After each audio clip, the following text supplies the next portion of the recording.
Namo Myoho Renge Kyo. Hi, everyone. Welcome back. The next question dives into an area that is often a question that repeats itself often. And on repetition, let me just make a quick note. Sometimes, my scholarship has been dedicated to sifting through and reading, and I continue to read a great deal of scholarship in the entirety of Buddhism. I've studied outside of Buddhism, certainly. I was born a Catholic in Canada, where there's a very old tradition of French Catholicism. I've studied Quran, I've studied not Hebrew, but the Kabbalah. I've read some phenomenal authors who've really had the authors I appreciate are the ones who can take a really human worldview of these religions, philosophies, ideas, Descartes and Foucault, and just on and on. I don't want to impress you with this litany of sources. My point is,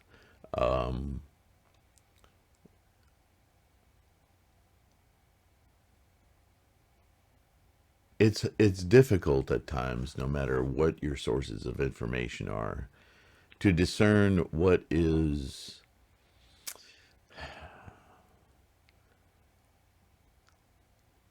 how do you differentiate opinion from clarity, from, I don't want to say fact, because ultimately everything we do is opinion, right?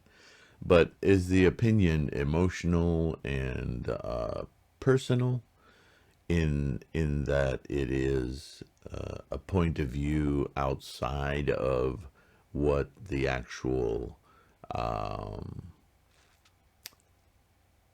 documentation suggests?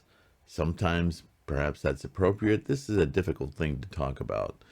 And so I don't want to admire myself in too much verbiage here. What I mean to say is, I'm a Buddhist. And so my interest in the clarity of understanding the Buddhist concepts, thoughts, practice, compassion, all of it, includes the words of Shakyamuni Buddha, primarily, and the elucidation by the scholars that came after him, the Bodhisattva scholars that came after him, like Nagarjuna, Vasubandhu, Tendai, Dengyo, Miaolo, and certainly, most recently, Nichiren. Now, I have found scholarship that's more recent than Nichiren, but it's not from within the Buddhist order, if you will. It's been from researchers, many from England or France or Italy, who have lots to contribute to not only the history of the actual words of Buddha, but also to the history and the context of the teachings, which is really invaluable information for deeper understanding. So all of that is to say that sometimes I will say things, write things down, videotape things that will be very direct,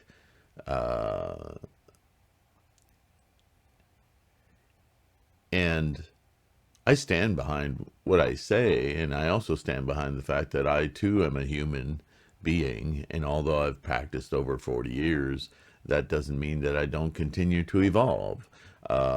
My practice grows every day, in great part because of your participation. So thank you, first of all. And I really exhort in all of these videos for you to comment. But I want to, I don't, it's not necessarily a caveat. What I want to do is encourage you that if something that I've covered, whether it's from a Go show or whatever I'm reading, or if it just sounds like personal opinion, that really deeply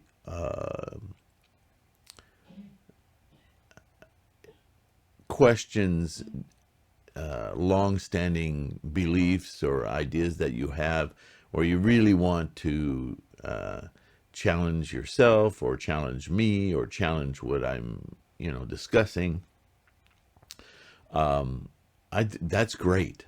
Don't stop doing that. But I really want to encourage you to do that directly to me. So please use my email, tlksylvain@gmail.com. The reason is because this channel, this video channel, I set it up to be, and it is my mission to make it not inspirational, but to be supportive and helpful to encourage practice and deepening knowledge of Buddhism. But sometimes the comments can get out of hand. They can get so repetitive and turn almost personal that they cease to be helpful in helping people encourage their practice. They become rabbit holes of discussion. And I don't want to dissuade you from doing that. I just want you to do that directly with me so you and I can work together to sort through whatever the issue is.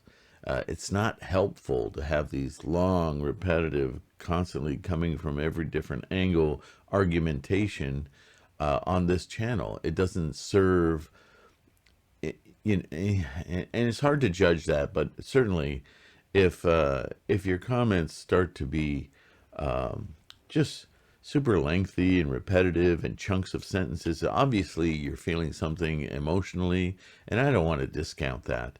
I just want to bring it into where we're having a personal discussion and not air that on a channel that's meant for everyone to read and to, maybe when we come to a resolution on whatever it is, then we can post that.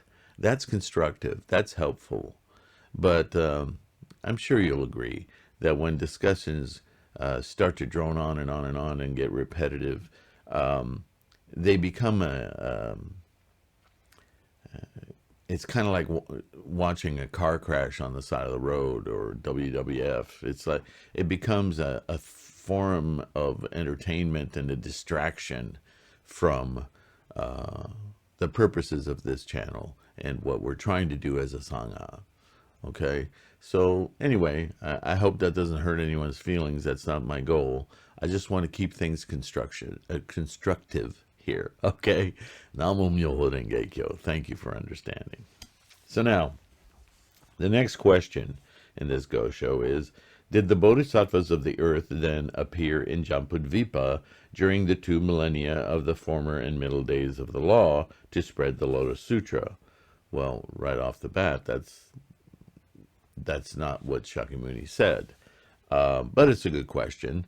And when we hear the word Jambudvipa, in case there's some misunderstanding or just, sometimes we just gloss over these words and we say, well, I know what that means. But Jambudvipa is an illustration of the entirety of sentient and insentient life. So Jambudvipa, in one respect, could be the entire globe, all of humanity, if you will. But in another respect, Jambudvipa also removes the component of time, if you will, in that it includes the entire life process, which means the entire universe that we know. So all of that is to say that it's all inclusive. It's not that this is one area specific to India or specific to Asian teachings or any of that. It's unbounded. This is why it's otherwise it would say specifically in these discussions the world. But worlds is used to indicate a mental space, isn't it? It's not an actual place. So Jambudvipa is trying to encapsulate that innumerable, uncountable, unimaginable space where all life resides. Okay.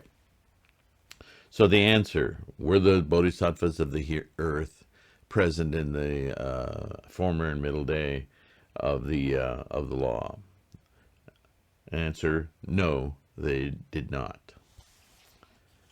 Question, your answer comes as a surprise. If the Lotus Sutra, especially the essential teaching, is intended primarily for those living after the Buddha's passing, and the Buddha entrusted the sutra to the bodhisattvas of the earth, why did they not appear during the former and middle days of the law to spread the sutra? Answer, I will not say. Question, I'm asking you again, what was the reason? Answer, I will not disclose it. Question, once more, what was the reason? Remember the format of sincere questioning, and this always precedes a very critical understanding of Buddhism, a teaching meant only for those really engaged in the practice. Once more, what was the reason? Answer, if I disclose it, all will refuse to believe, and what is worse, will slander the sutra, as in the latter day of the law of Awesome Sound King Buddha. Even my own disciples would slander the sutra if I tried to explain, so I can only keep silent. So that's interesting.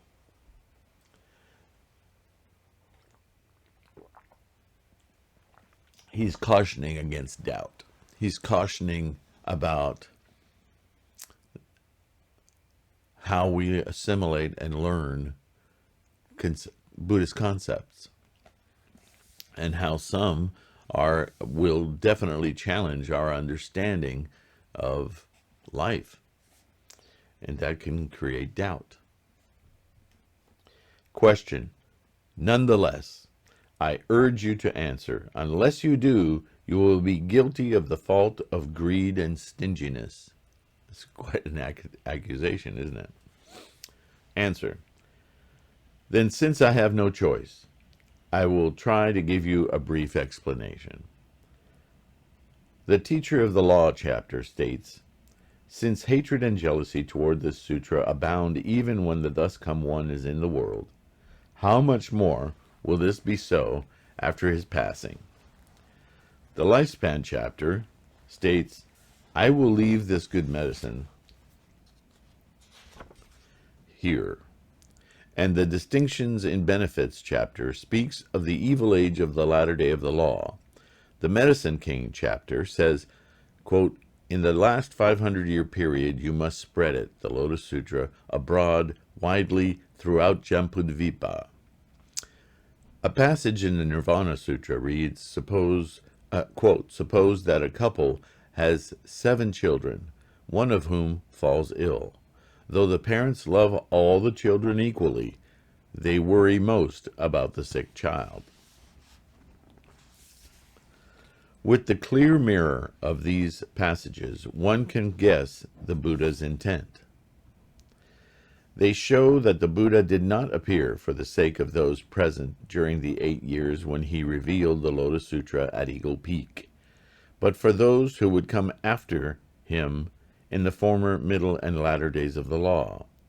His advent was specifically for people like us, those living in the beginning of the latter day, not for those who lived in the 2,000 years of the former and middle days. The sick child mentioned in the Nirvana Sutra represents those who slander the Lotus Sutra after the Buddha's passing. The Buddha will now leave this good medicine here, especially for those who, the sutra says, though the medicine is of excellent color and fragrance, did not perceive it as good. The bodhisattvas of the earth did not appear in the former or middle days of the law for good reason. Hinayana and provisional Mahayana were spread in the first millennium, the former day of the law. But the time was not ripe for the Lotus Sutra, and the people were not ready to embrace it.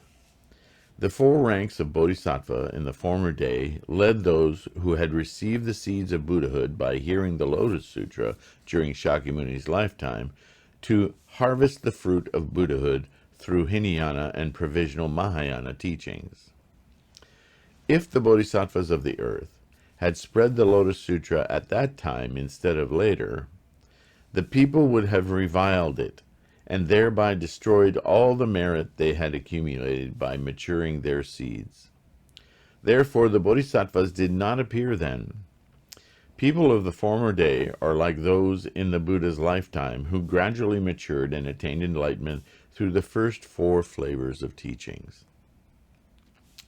In the middle day and later, and latter part of the middle day of the law, Bodhisattva perceiver of the world's sounds was reborn as Nanhui, and Bodhisattva medicine king as Tendai. Preaching the text of the theoretical teaching and employing the meaning of the essential teaching to supplement it, they fully revealed the doctrine of the 100 worlds and 1,000 factors and of 3,000 realms in a single moment of life. They expounded it in principle, but they did not establish the actual practice of the 5 characters of Myoho Renge Kyo, or establish the object of devotion of the essential teaching. The time was not right for propagation, although even then some people had the proper capacity. Now, in the beginning of the latter day of the law, Hinayana adherents attack the doctrines of Mahayana, and provisional Mahayana believers denounce the true Mahayana teaching. East is mistaken for west, and heaven and earth are turned upside down. The 4 ranks of bodhisattvas of the theoretical teaching are gone, and all the heavenly gods have deserted the country and no longer lend it protection. At this time, the bodhisattvas of the earth appear in the world for the first time solely to bring the medicine of the 5 characters of Myoho Renge Kyo to the ignorant people of the latter day. This is what is meant by the words, quote, even if one reviles the correct teaching and falls into the evil paths, one can create causes for the eventual attainment of benefit. You who are my disciples, take this to heart. The countless bodhisattvas of the earth were the disciples of Shakyamuni Buddha. Are we not the disciples of Shakyamuni Buddha? The Lord of teachings, from the time he first set his mind on the attained enlightenment in the remote past. But they did not come to his place of enlightenment in India, nor did they come to the grove of sal trees where he entered nirvana. They were unresolved in mind and conviction to him. They also failed to appear when the Buddha preached the first 14 chapters, or the theoretical teaching of the Lotus Sutra, and they left the assembly when he preached the last 6 chapters of the essential teaching. They only attended the Buddha during the first 8 chapters of the essential teaching.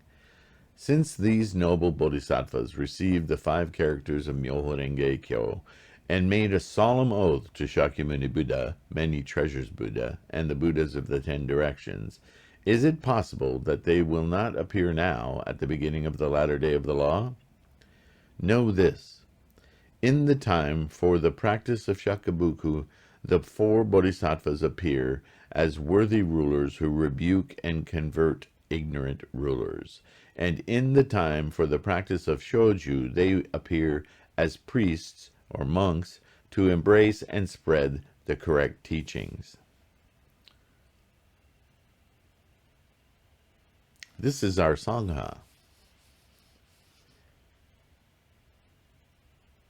He's just delineating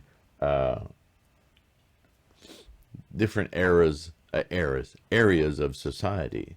There are rulers and leaders who affect entire cultures, countries, right? And then there are the rest of us.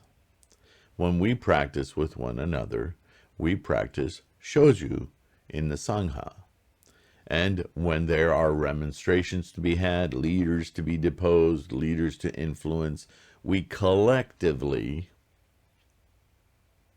act in constructive opposition, shakibuku. Does that make sense? Question: does the Buddha predict their coming in the latter day of the law?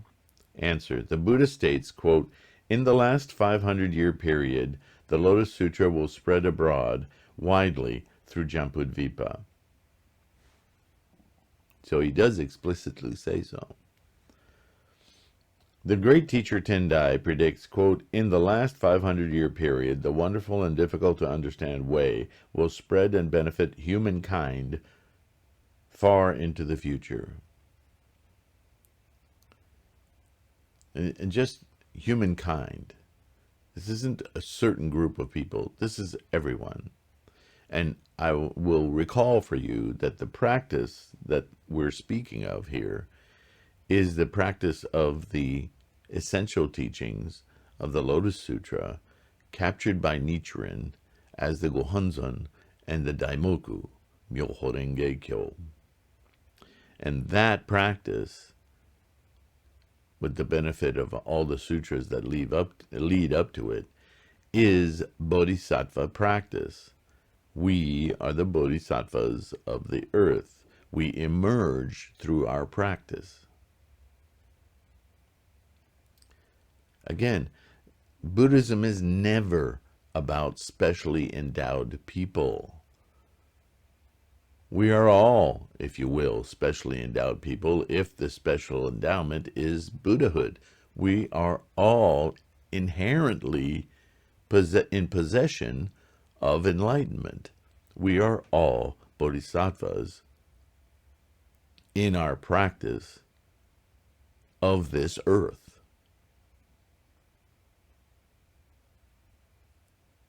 Let that sink in. Miao Lo predicts, quote, the beginning of the latter day of the law will not be without inconspicuous benefit. The great teacher Dengyo says, quote, the former and middle days are almost over, and the latter day is near at hand. The latter part of this quotation means that his was not the right time for propagation. The great teacher of the lifespan chapter, the essential teaching.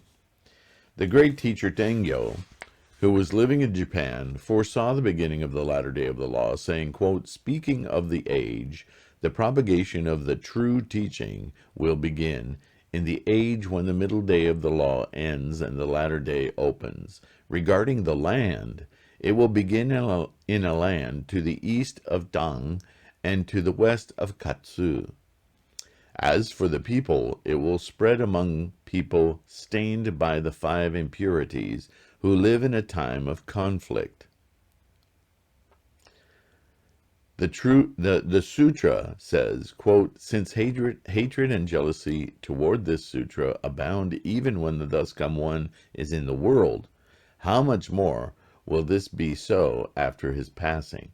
There is good reason for this statement. So we're living in an age of tumult, of a lot of doubt, prevailing doubt. And that doubt can bring about conflict. We have to be alert to this. Even as we practice ourselves, we have to look at where our monkey mind of distinctions creates blockages for us, obstacles in our own minds, let alone with one another. We have to be consciously vigilant of those obstacles as they creep into our consciousness. And the best way to fight that is to chant the Daimoku.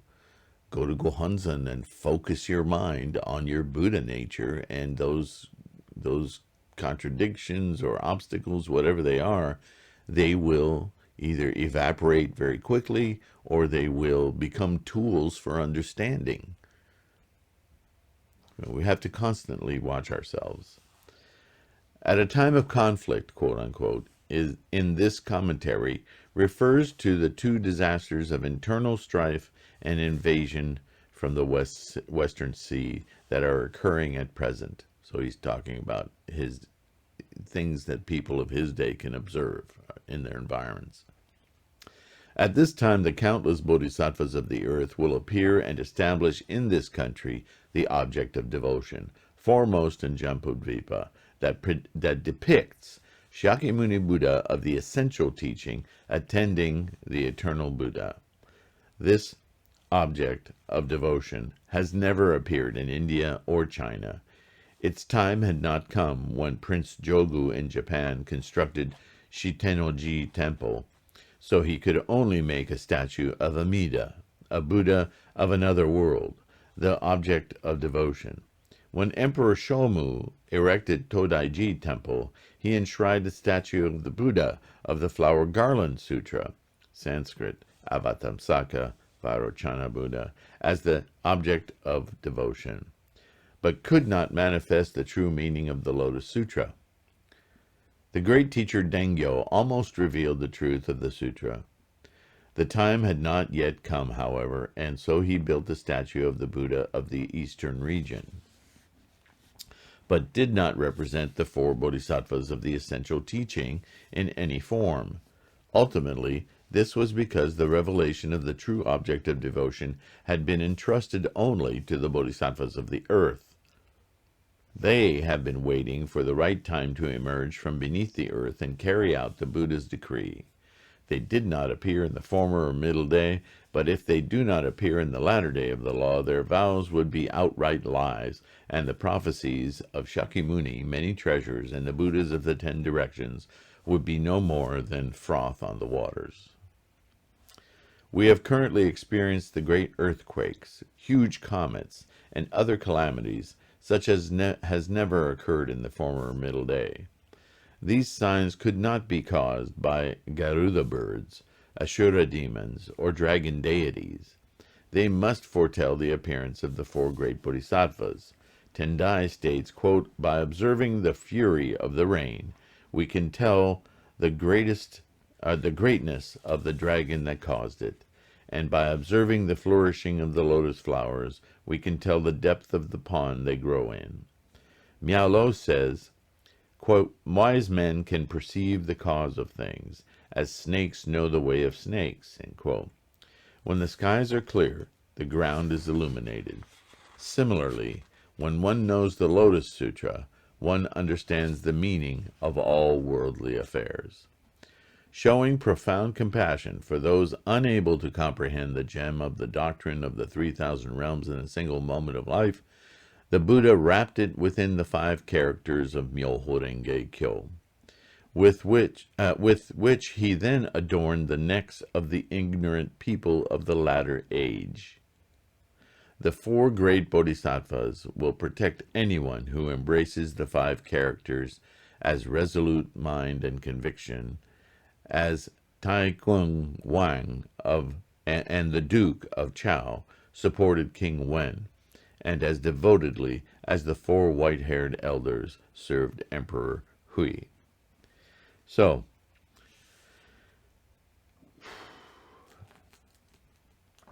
that's the end of this Gosho. There's some background in here that may help shed some light.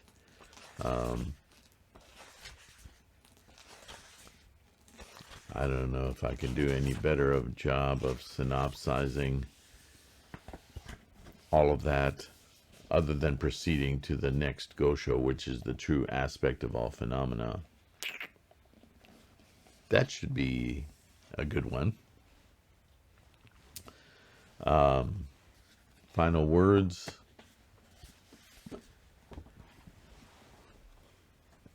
Nichiren is nothing but consistent. And if we can see through the floweriness of the words to the intent, the meaning of the words, it becomes obvious, I think, that the establishment of Nichiren's insight into the Lotus Sutra, Myoho Renge Kyo, that is the name of the sutra, the teaching, that leads, that is the one vehicle, and these are words from the sutra that Nichiren repeats, is the one vehicle for all of us in this time to immediately experience our Buddha nature, our Buddha-ness. As we continue to study, we deepen our practice, of course, we deepen our understanding, we deepen our resolve. And this is something that we radiate out wherever we go.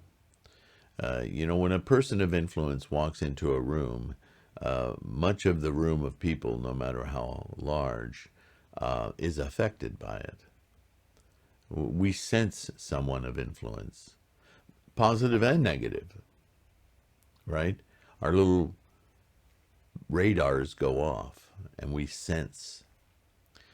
In the same way, though it may not be as obvious an influence to you, your elevation of life condition through your study and your practice affects those around you.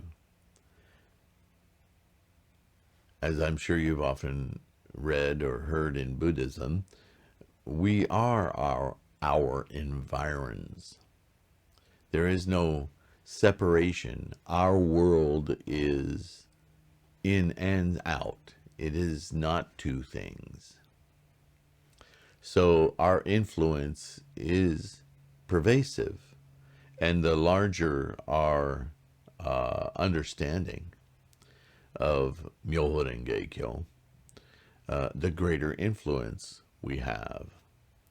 And at the same time, our environs, the ceaseless wars in the world, famine, poisons, pandemics, they are our environs affecting us. So we're always in this tension, this pressure cooker of life. This is the fundamental teaching of Shakyamuni, isn't it? That life is fundamentally suffering. It has to be because of the nature of what it is. It is an embodiment of desire to be. And desires always bring on dissatisfaction and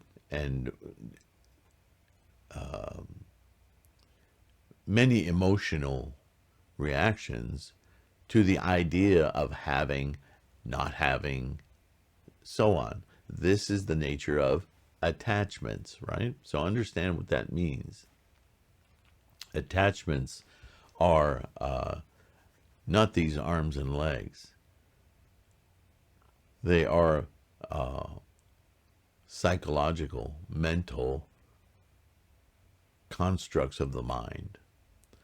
And those are the source, the formation of those thoughts, which is the formations of everything samsaric,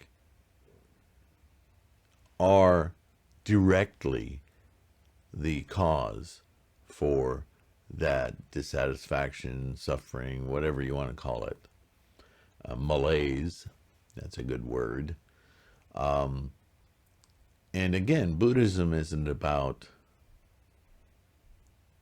erasing all of that, because that would erase our life. It is about ceasing the effect, the influence of the formations, and instead using this samsaric mind to turn in on itself and bypass all of that emotional influence to experience a pure sense of being, just allowing that process of life to become all pervasive, all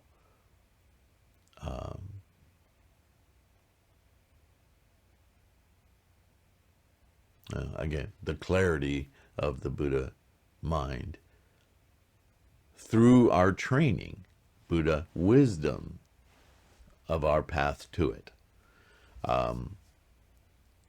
It's hard to encapsulate that in words, and certainly all we read is translations, right? We don't know how poetically he actually said these things unless you want to research the Pali language and Sanskrit, which are still, 100 years or so post his actual time as a human. So, I mean, if you want to become a linguist, more power to you. Great. I can't wait to hear what you say. But even what you say, so that I can understand it in English or French or Spanish, the only languages I'm familiar with, you will be translating, right? So this is the difficulty, if you will, of language.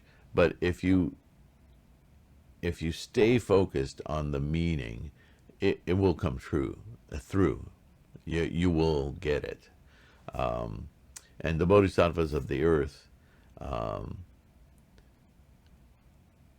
are all of those of us who practice Buddhism, who support Buddhism from a distance, maybe don't practice it, but we're supportive of it, and we don't bear ill on those who do practice it.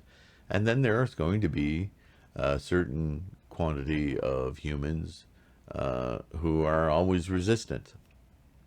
The Ichantikas, if you will, stubbornly uninterested, who just don't want to deal with it at all. And if you'll then recall, the Lotus Sutra, the essential teachings of the Lotus Sutra indicate clearly that even those people can achieve their enlightenment, their awakening, their Buddha-ness. So then, how can they achieve their Buddha-ness and not be considered bodhisattvas of the earth, even if they don't practice? Of course, by not practicing, it's far more difficult for them to attain it. You can't paint a house without the paint or the brush. You can't just stare at the house until it paints itself. But you can. And so for those of us who practice, and those of us who are simply supportive but don't practice, our compassion for those who are Ichantikas comes from our knowledge that they too have the bodhisattva potential. It's inherent. They have Buddha. The Buddha way is in them. How can we encourage them to realize their own enlightenment? This takes compassion, Buddhist compassion, to know that even somebody who's yelling in your face that you don't know what you're talking about and leave me alone is equal to you. So that we don't get defensive, that we aren't influenced by their obstacles. We chant for them. We study for them. We look for understanding. We look to our compassion. And sometimes when they say things that are directly confrontational, if the time is appropriate, if we feel strong enough in our own practice, we can try to disassemble some of their bad assumptions. And we'll either dissuade them from those arguments, or they will get more vitriolic, at which point all we can do is chant for them. And then amongst ourselves, those who are supportive and those who practice, we practice shoju amongst ourselves. But make no mistake, all three categories are the Sangha. All three categories are in the teachings of Buddha. All three are in the Lotus Sutra. It's just that they're in the essential teaching of the Lotus, in Myoho Renge Kyo. Those people are not separate from us or anybody else, because we all have an innate awakening, Buddha nature, Buddha-ness. We are the bodhisattvas of the earth. Namo Myoho Renge Kyo. Thanks for listening. Gosh, I guess we're done with this Go Show. I feel like there's more to go, but certainly the next one will be very inspiring. So I look forward to that. Thanks for your support. Please take care of your health. Namo Myoho Renge Kyo. Bye-bye.